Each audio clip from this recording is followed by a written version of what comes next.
Hi, all. Welcome to another show of Undiscovered Gems. I'm your host, Charles D. Smith, former NBA player, and today we have on the show Sherry Alexandrovich.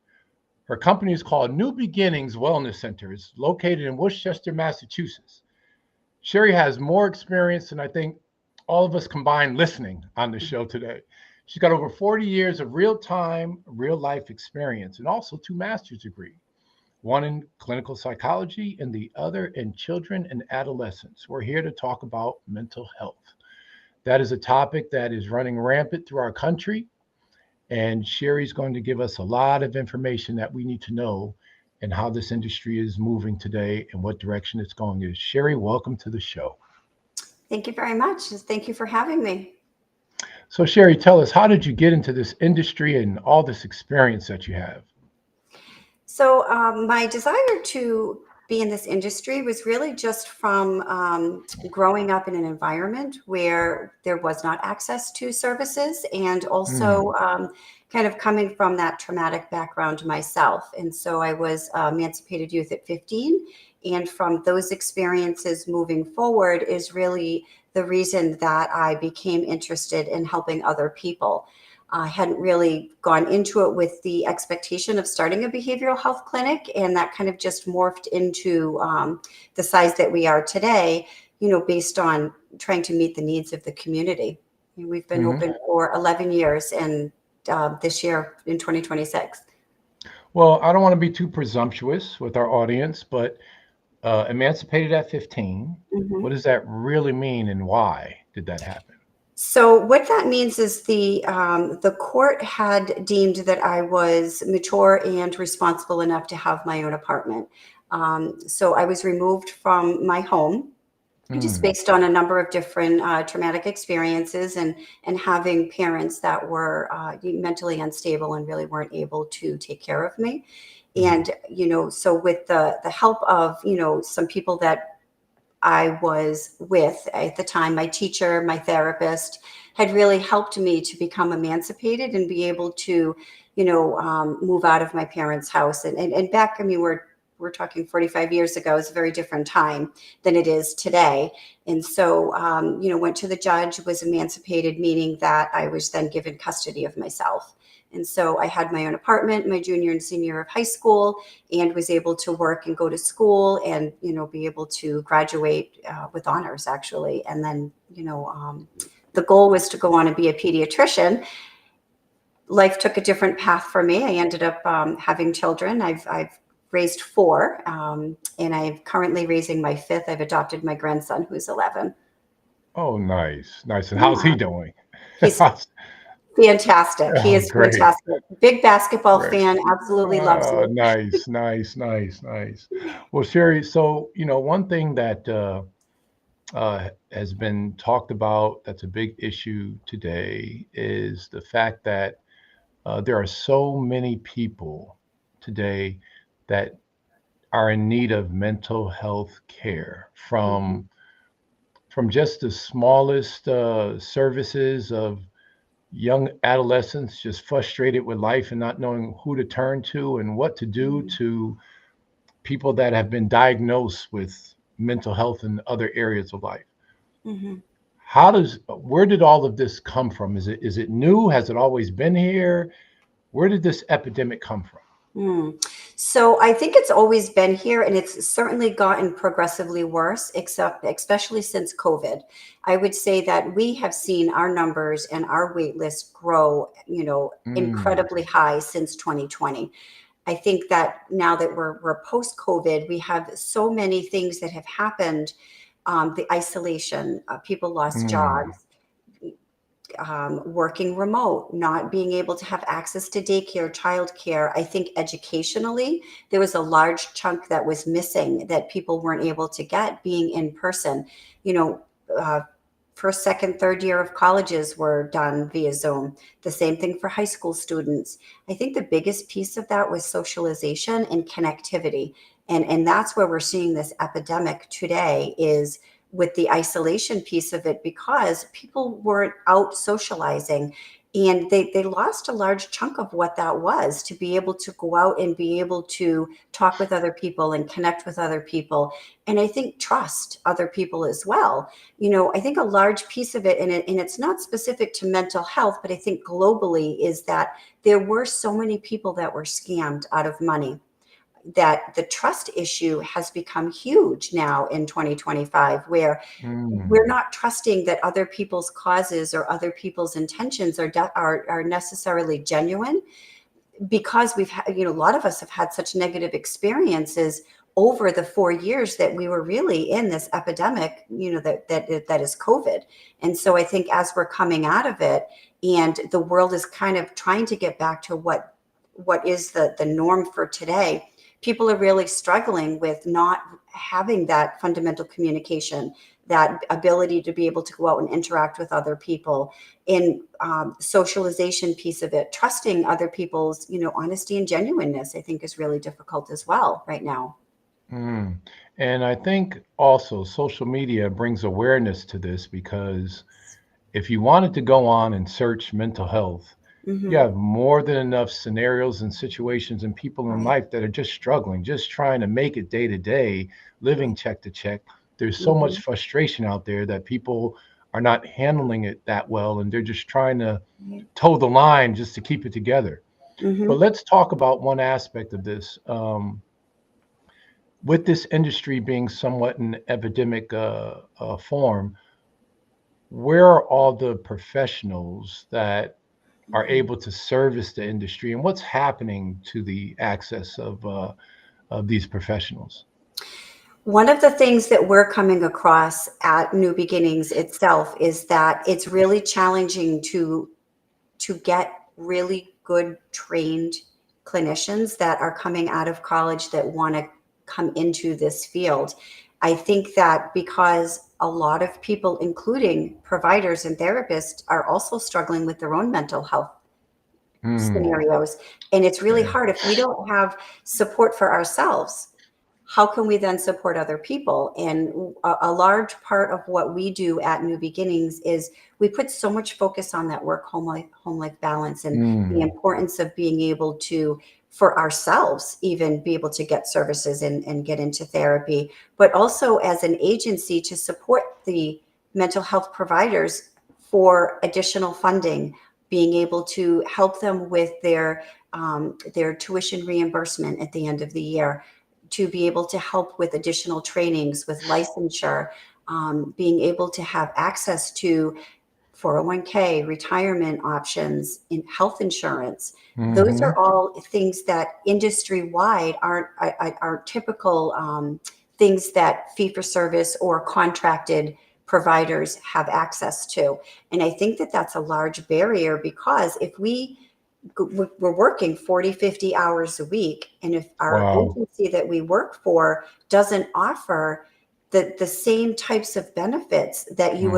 that you would get if you worked in a corporate office, or Right. if you worked somewhere else, what do you do? I mean, how do you survive?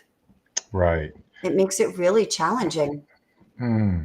Can you take us through that? You just mentioned the agencies, and take us through the sort of the economic process Mhm. from uh, client to service provider to agency to government funding. Take Mm, us through that, mhm. and then after you take us through it, kind of tell us where the chokeholds and the problems are within all of that. Okay. So when you graduate with your master's degree, you have to, within the master's degree in itself, first of all, we'll start with that. You have to do what's called a practicum and an internship, which means that Hmm. you have to go to an agency and volunteer your time, because they're not paid practicums or internship. There is its first barrier.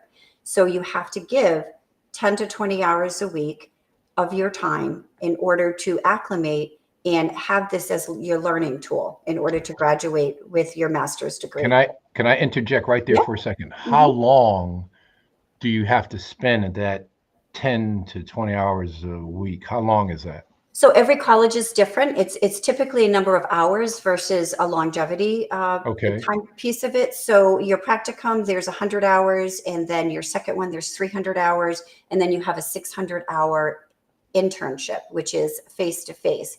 So the first challenge that you have to overcome is being able to carve that time out of your day while you're going to school full time, while you're working full time. So that makes it really difficult in itself. Wow. hmm Wow. And Thank you for so explaining that. That sheds a lot of light on it. Yeah, that's an issue. Please continue. right. And so the reason that we can't do well for new beginnings, and I think that I speak for a lot of the other agencies too. So in Massachusetts, what the insurance companies reimburse for our interns to see our clients is so low that as an agency, we can't pay our interns to be able to do this work because the reimbursement rate is so low. By the time I'm done paying my supervisors, the trainings that are involved, I mean, we do at New Beginnings itself, and I can only really just speak to my agency and how we're constructed right now, is we give so much time and attention to our interns that there's a lot of resources that are dedicated, and that can be really Hmm. challenging and taxing on a smaller agency. Now there's only 48 of us at my particular clinic, which may sound big, but it's really small, considered what some of Hmm. the other agencies are like. So we only take on so many interns because of the amount of time that's invested in training. I mean, your Right. internship and your practicum is, in my opinion, the most important step that you're ever going to take in order to become a clinician, because those are your foundation skills. You're going to learn things that you don't learn in a textbook. And the only way to do that is to be able to work for an agency that's going to make sure that they're giving you every resource imaginable to be able to ensure that you're prepared for that next step. Because what we're doing is we have people's lives in our hands, and that's Right. an important job.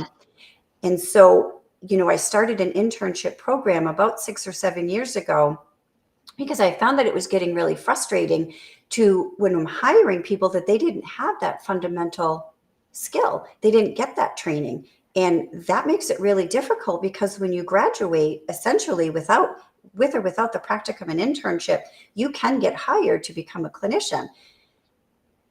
There's a lot that more of that what should be involved, because there should be more training, there should be more supervisions.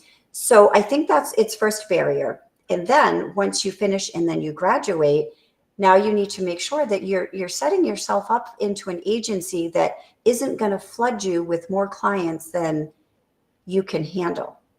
And that Mm. becomes challenging because if you are a fee for service clinician, which the majority of the clinicians are, you need to be able to make enough money to pay your bills. So there's that balance that makes it really difficult to not get burned out. It's like Maslow's hierarchy of needs. And if we can't meet our most basic fundamental needs, it's Right. very difficult for us to be the best versions of ourselves. And so it's so important that if I could give anybody any advice on going into this field, is make sure that you find an agency that is about quality, not quantity, Hmm. and is going to be able to sit with you and give you the resources and help that you need to be able to work through all of these questions in order to be the best provider that our clients deserve. So you can see where it just continues to Yes. kind of escalate. And then you graduate, and there's the stipulations of licensure and the hours that you need to put in. Right. Right. And so there's so much, and I don't think that I did hear something somewhere. People were considering what that looks like in terms of the education. I would be so disheartened to learn that they, lower the requirements for that, because I feel as though the education that's required is absolutely where it should be. It's finding the agencies that are going to put the time in to the interns and to the providers, and have it be about the end goal, which is the clients. And Right. sometimes that's not always what the case is. And sometimes the agencies become more about the quantity of people and about the money versus having it be about the quality of the providers that we're producing in order to give the best care that the clients deserve. And that's a Yeah. hard balance to have.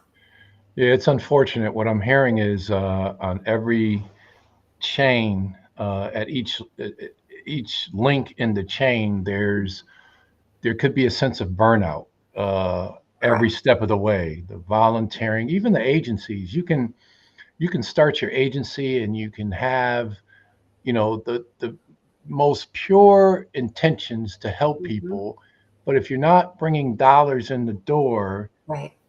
those pure intentions start to get blurred lines, and as you get older in the industry, you just want to make money because you're getting out soon. Right. So that's Right. tough. And then the fact that a lot of people are one decision away from throwing it all away. Hmm. It could be life and death. It could just be that one decision they're gonna Right. spiral downward. And you're right. You these agencies and these professionals have a lot of people's lives in their hands, Hmm. and these people need the special care when they come to you. So it's you know on one hand, the industry is very challenging and difficult based on its services, and on the other hand, you have to give agencies like yours and others their flowers, their props, and everything else because you're Hmm. doing an incredible service of people that are in so much need that you can't service them all. Right. Yeah, so that's the challenge, and I thank you for explaining that because Hmm. at least I'm clear, and I'm sure a lot of people listening are clear, Yeah. are what the challenges are in the industry. So Hmm. now we've talked about the problems. Let's talk a little bit about the solutions. What do you think the answers are? How do we address this industry better? How do we get more professionals into it? How do we deal with the agencies? Let me hear your take on that. So, my opinion on this would be that aside from finding an agency that's going to be very supportive, whenever I interview any intern or anybody that's applying for a position at New Beginnings, I always encourage them to interview with more than one agency prior Hmm. to making a decision as to whether or not they want to come, commit to a specific clinic. And, Hmm. and I always explain because I get very animated. I'm extremely passionate about New Beginnings. I'm extremely passionate about what I do. For me, this is not a job. This is just I go on my soapbox and I get so excited and I love helping people. It's just what I was just put on this earth to do. And so when I'm interviewing, I'll say I know that I get super passionate and I know that I talk about New Beginnings because this is my baby and I love all of my staff. We are a family.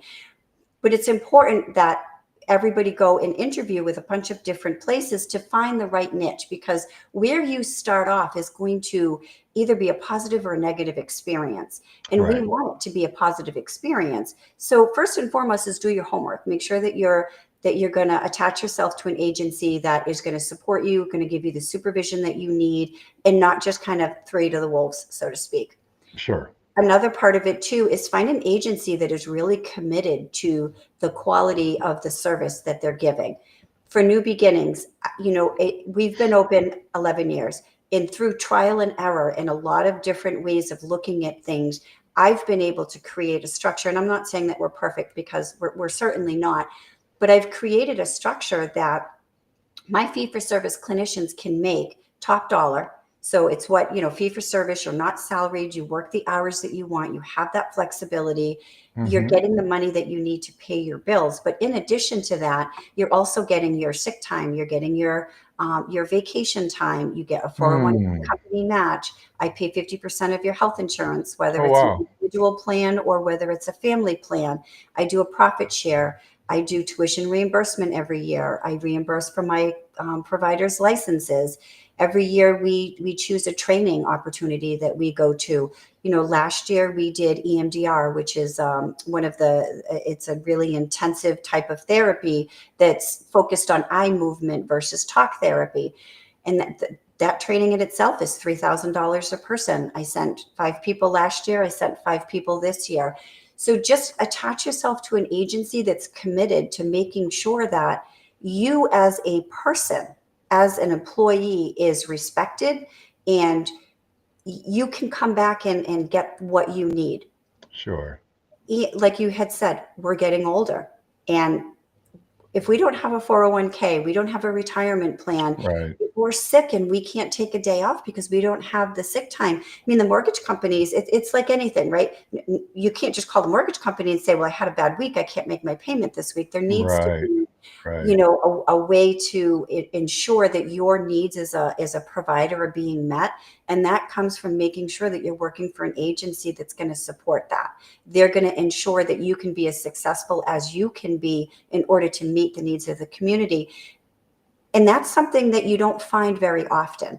And one of the things that I've come across, now we're a for-profit, not a nonprofit, so there isn't a board. And I do believe that my business experience that I've had prior to opening New Beginnings, coupled with Mm, the behavioral health experience, puts New Beginnings in a unique position where we can make sure that our bottom line dollar is being met, and we can make sure that the provider's needs are being met. And I sure. think that that's a balance that's missing in some of the agencies, because it's, if you're ran just by a clinician, you don't really understand the business side of it. If you're ran by the business side of it, you don't really understand the provider piece of it. And I walk that line between both sides of it all the time in my staff meetings to make sure that Right. administratively they're supporting my providers, and my providers know that we're here to help them achieve whatever obstacle that they're coming up across, that we're going to help them to get over that. Right.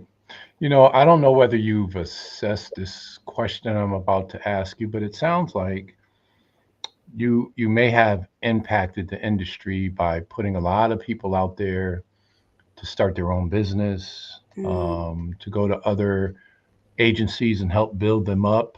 Um, your place can also be, I'm not saying it's a revolving door, but your place can be a training ground for a lot of people to go out there and do good work and train others. Have you assessed that over the years? How many people are out there that came from your agency? hundreds. So Right. we're at 48 now. We've been open 11 years. I would say, oh gosh, I don't have an exact number. And Hmm. thankfully so, I don't have a high turnover rate. I had people Hmm. celebrating my 10-year anniversary with their 10-year anniversary. A lot of my staff that are still at New Beginnings, I supervised before I even opened New Beginnings when I was Wow. a supervisor at other agencies, and they've come with me. So I would say there's at least 6 people that have been with me for 10 years, a lot, 15-ish that have been with me well over 7 years. I mean, that's a long time for Right. providers to be in one place.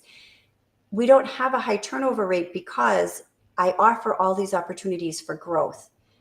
Sure.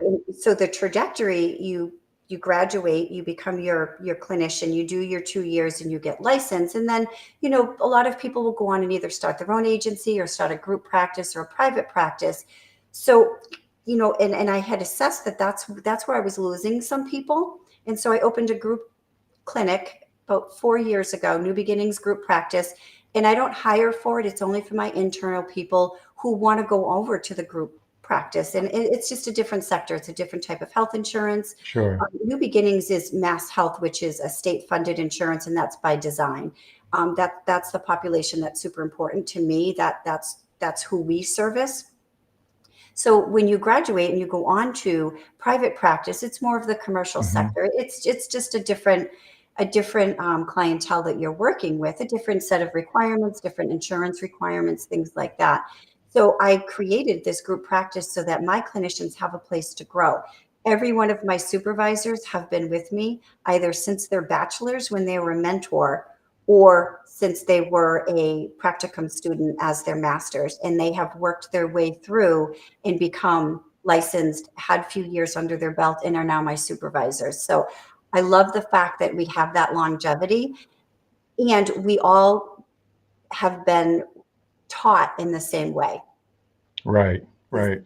Well, yeah, and you see that understanding the business of the industry and what you do, that transcends. Lawyers are in the same position, doctors are in the same position, where at some point you get the business experience or you hire the people to expand your business.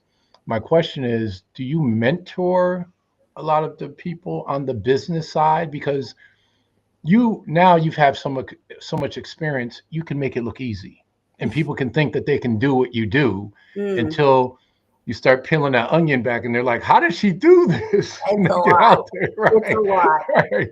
So, do you mentor people on the business side? I do not. I have Okay. 3 times in the time that we've been open, and those are people that have come to me and said, "Oh, I'm interested in starting. Do you know some? Could you talk to somebody that I know?" And I always am willing to sit down and have that conversation because I run the clinic and I also supervise. Hmm. I'm the only person who does the interviews, and I also have a caseload. So I don't have a whole lot of free time to be able to mentor other people who are starting a Yeah. behavioral health clinic. I definitely have the philosophy that if I have that knowledge, I'm more than happy to sit down and give it to you because there is such a need in the community. And I don't believe that, I'm going to keep all the secrets to success to myself. I think that's just a silly Sure. philosophy. Right. I've helped other people start their clinics. I've given them my policy and procedure manual, which has taken me years to perfect. And That's said, awesome. why reinvent the wheel? Just go in, make sure you read the policies, make sure you adhere to them, make sure that they're applicable to your specific, agency, and change the names, obviously. But I mean, I've done that for 2 people that I know right now that are really successful and have more than one agency that's out there. I think that that's important because why start from scratch when somebody else has already done all the trial and error? And we've had growing pains. I mean, I certainly did not walk into New Beginnings with an understanding of what I was doing. I Googled it. I Googled what my business plan looked like. I attached myself to people that I knew had good hearts and were good human beings, and I knew Hmm. were going to stand behind New Beginnings and support what my philosophies are and what my ethics are. I've had somebody recently ask me if I would help somebody start a substance abuse program. I'm more than happy to help anybody that has questions as long as you're a good human. Understood. Understood. Well, we've talked about a lot of different things, Sherry. Mm. The show is slowly coming to a close, but I'd like you to really, shed some light on this conversations. What are a couple things you want the audience to leave with? Mm. I would say that this is the most rewarding work you are ever going to do. And even though it is extremely challenging and there is Mm. a high burnout rate and it might feel a little bit overwhelming, if you can find an agency that's really going to support you, you can't find a job that's going to give you a greater satisfaction. It just is, it's something, helping other people is something that is just such an amazing experience to have. And so I would say that for professionals, don't get discouraged. There are agencies out there that care. There are people out there that you can ask for support. And there are still really good people out there that are willing to answer questions and help to guide you. And I think as a person who's seeking services, similar advice, don't give up. There are people out there who care, and you know, there are few problems that we can't help you work through. Hmm. So I One, think the hope. yes, one last question, and Yeah. I shouldn't because we might go over, but I got to ask. Do most of the people come into this industry, is it their passion that's driving them? I would think versus making money. 3,000%. Got it. Thank That's you. an easy answer for you. Yeah, Yeah. thank you. Mhm. Sherry, you've been great as always. Phenomenal information. You telling the kind of the value chain of what's happening in the industry has been very powerful to a lot of people hearing it because it sheds light on what needs to happen and what's Mm. going on in our industry. So thank you for coming on, You're welcome. Sherry Alexandrovich. You're the best, and what a company you have. Continued success Oh, to you. thank you so much. I really appreciate it. It was so nice to talk with you. Thank you so much. All right. Bye bye.